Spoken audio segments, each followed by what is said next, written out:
more of your go-to for all things home. This is Home Answers Radio, presented by JeffBuysYourHouse.com, Access, Level 10 Coatings, Steiner Homes, Center Guard Plumbing, and by American Beam and Steel. Once again, here's Roger Piper. Your go-to for all things home. It's Home Answers Radio. Hi, welcome to Home Answers. I'm Roger Piper. This show is all about your home. We talk about anything and everything to do with your home. And today we're going to talk about water. And we've got a great guest with us, Christopher Friedsam, and you're with Allied Water Services. Thanks for being on the show. No problem. Thanks for having me. You bet. Now, tell us a little bit about your company and what you do. Okay, give us a broad overview. I know you do water services. Give us a little more detail on that. Yes, for sure. So we are specialized in protecting homes and properties from water solutions, including stormwater, waterproofing basements, crawl spaces, installing sewer systems for water to go to plants, as well as private sewage disposal systems such as septics. Yeah, and you know what? We have had so much. I know somebody works in Ace Hardware, and he said the sump pumps are flying off the shelves. We've had so much water lately. I mean, and that's something that you really got to pay attention to with your home because water is going to happen. If you have a basement that's sealed up, I mean, every basement eventually is going to have some kind of water, some kind of crack, things like that. You got sump pumps.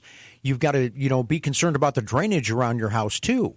Right? Correct, absolutely. Getting the water away with downspout, proper discharges going to storm culverts or mini dry wells or sump pump discharges. There's a lot of codes that we have to follow based off of each municipality as they all have their own separate rules. Right. But moving the water away is definitely a good start to protecting the investment because water can cause settling, eroding, causing foundations to shift. Yeah, and everything is sitting on that. So, I mean, when it comes to your home, it's very important because everything is sitting on that foundation. And if that foundation is not solid, then your house is not solid. So it really is something a lot of people don't really pay attention to until they have a big problem.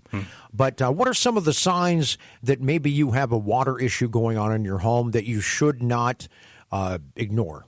I would say the first thing is if you're smelling mildew or moisture as you go into a lower level. That's the first sign, especially if you have a finished basement. The moisture can get underneath the carpeting, into the sill plate itself that holds up the walls. Sure. And it could be minimal. And then next thing you know, that leak that's been leaking for 10, 15 years can then rot out that wood.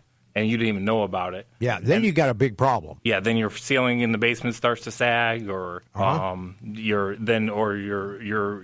carpet just turns black out of nowhere because the mold took over. And it could be as simple as a 16th-inch crack that is causing the problem. Yeah. So one of the biggest things you need to pay attention to is the smell. Yep. Yeah, the smell, the feel. If it smells kind of musty and moldy, then you should be paying attention, right? For sure. Or if you're feeling any dampness at all, and you just think, oh, nothing of it, and it's not even a puddle, but you can feel some type of dampness, odds are there is some type of water that's getting in underneath the flooring or the studs or coming through the wall.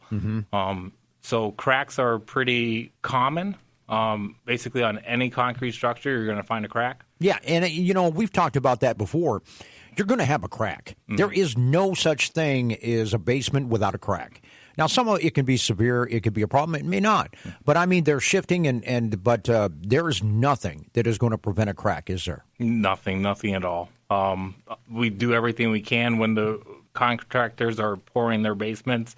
They do their forms, they do their ties, they do the rebar. But the concrete expands and contrasts, especially with the weather that we have in this climate. So there's definitely going to be some type of movement on the outside of that earth that's causing stress on the foundation, and then it's just naturally going to crack. So, we've talked about, and what are some other things that people need to be aware of or be watching for when they might potentially have a problem? We've talked about, the mold, the possibility, any kind of moisture. What else? So on the outside of the home, if you're noticing any sinkage along the downspout area or along the foundation area, that's normally a sign that water is washing away dirt to somewhere else. A lot of time it goes actually into that drain tile system that's underneath the footer itself. And then next thing you know, your sump pump isn't running, but you have water in your basement anywhere, whether it's finished or not. You could just start to see a little bit of water stain on the concrete floor itself. Yeah, you don't want that. I mean, you go, okay, the sump, at that point you think maybe your sump pump isn't working. But it can be working and you can still have that problem, right? Correct, because the dirt actually, the way that they install drainage tile is they lay down some stone and then they lay down some cheap perforated corrugated pipe. Right. So that corrugated pipe has no protection around it other than the stone, but the dirt can travel through the stone, get into those little holes, and after years of buildup, that can actually completely clog your drainage system that's underneath the home that's supposed to be catching that. And what do you do when that's clogged? So there's a couple of options. Sometimes we can camera the lines. We can put a camera through there, see what's going on. Sometimes that does not work because of the way that they designed the old systems. Sure. They came in straight with a T, and then the cameras can't make those Ts. Right. So now you got to do an exploration dig on the exterior. If you are able to camera all the way around and you find a blockage, you can put a high-pressure jet in there and try to eliminate that dirt and bring it back into the basin and remove all that dirt into the basin. And then hopefully open up those small, they're about 1/8 of an inch wide holes that allow the water to drain through. Yep, and those are important. We're talking to Christopher Friedsum, and he's with Allied Water Services. And you can give him a call at 815-735-5586, 815-735-5586. And always tell you to go to the website, okay? Get your information. It's smart to do at awspro.us, awspro.us. Christopher, tell us about window wells, because that seems to be a problem for a lot of people, is that they don't really pay attention to them. You put a cover on them and, all of a sudden, and then you have a problem. So tell us a way that you need to watch and maintain your window wells so that you don't have a problem. Yes. I mean, that's a hole right there to your foundation. Yes, that's a great topic. So the most common problem to look out for is, were those window wells properly anchored to the foundation and properly sealed when they installed them? Or over time, they could start to pull away from the foundation, and then that allows entrance for water to start to come through the window well sides itself. And while that happens, erosion naturally happens. So now you're going to have to start to get dirt that's washing in, very small, but over time it builds up. And then at the bottom of those window wells, below the window in the wells, there's a drain. Right. And that's where a lot of dirt can then build up into your drain. So now next thing you know, you have a solid 5-foot cylinder of dirt and water just cannot drain through. Yeah. So now it's going to start pouring through your windows. The windows themselves aren't particularly waterproof, right, because the water's not designed. They're not designed to have a foot of water in there. Correct. So you can get blown out windows, or the windows themselves can start leaking through the small area of crack, and then next thing you know, it's pouring into your basement. So the window wells are definitely essential to being free of debris. Okay. Make sure you're opening them up once to twice a year. Don't have any leaves or different things in there that's creating a blockage, right? Correct. If you're starting to see algae build up, that means that moisture has been present in there. And then a lot of times what you actually wind up seeing is toads or frogs. They like to live in there. So that's definitely an indication of moisture that's not draining properly. Now, those window wells all have a drain on them, right? For the most part. For the most part. Not all of them. I mean, depends on when they're built and where and all that other stuff. But if you have a drain on it, how do you know if it's draining? I mean, is there a way to test it? Yeah, check it out? Absolutely. As you're cleaning it out, just take your hose. Once you're done, let it run for 30 minutes to an hour.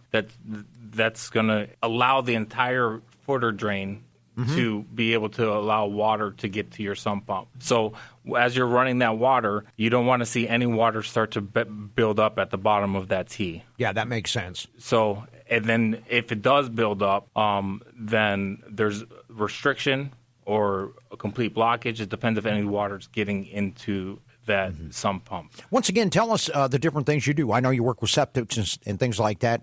We don't have a lot of time to go into detail, but give us an overview again. If somebody has, a problem, what kind of problems should they call you? Okay, so I'll just give you a rundown of the different type of projects that we have going on right now. We're boring 300 feet of sanitary sewer to disconnect them from a septic and tie them into the municipal sewer. Yep, that's a project. Yep. We also have 4 septic fields being installed in the next 2 weeks that we have going on.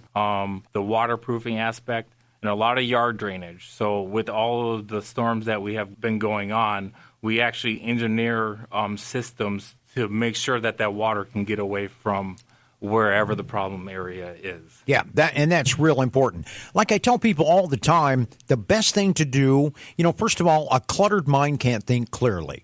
So I recommend that everybody have a list. Have an HVAC guy, have an electric guy, have a plumbing guy, and do your research so that when a problem pops up, you call them. And you don't have to sit there and frantically go to Google and freak out. And then plus, interview them. You don't have a problem with somebody calling you up and saying, hey, tell us a little bit about your company and what you do, right? Yeah, not at all. Yeah, and that's the best thing to do. Go to the website, check it out. And in other words, pick somebody before you need them. And I think that's a great thing to do. Christopher, thanks for being on the show. Thank you. And it's, again, Allied Water Services. Give them a call at 815-735-5586. And go to the website, awspro.us. It's Home Answers on AM 560, The Answer.